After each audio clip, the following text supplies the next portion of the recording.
అయితే కర్ణాటకలోని రాయచూరు పక్కలో వస్తుంది. మాన్విలో ఉన్నటువంటి లోయాల స్కూల్ బస్సు, గవర్నమెంట్ బస్సు ఈరోజు మార్నింగ్ 8:30కి యాక్సిడెంట్ జరిగింది. స్కూల్ కు వెళ్తూ ఉన్నారు, అలాంటి టైంలో ప్రమాదం జరిగింది. ఏ డ్రైవింగ్ అయినా చేయండి, మిమ్మల్ని నమ్మి జనాలు ఎక్కుతారు, మిమ్మల్ని నమ్మి స్కూల్కి పిల్లల్ని పంపిస్తారు.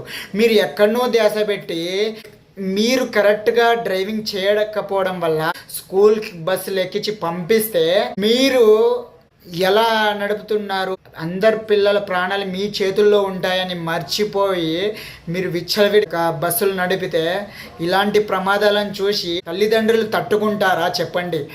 ఒకరికి చెయ్యి ఇరిగిపోయింది, ఒకరికి కాలు ఇరిగిపోయింది, ఒకరికి 2 కాళ్ళు ఇరిగిపోయాయి. కనీసం డ్రైవర్స్కి దయచేసి అందరు పిల్లల ప్రాణాలు మీ చేతుల్లో ఉంటాయి, జాగ్రత్తగా డ్రైవింగ్ చేయండి. కనీసం ఇప్పటి నుంచైనా ఇలాంటి సంఘటనలు ఎదురు కారా.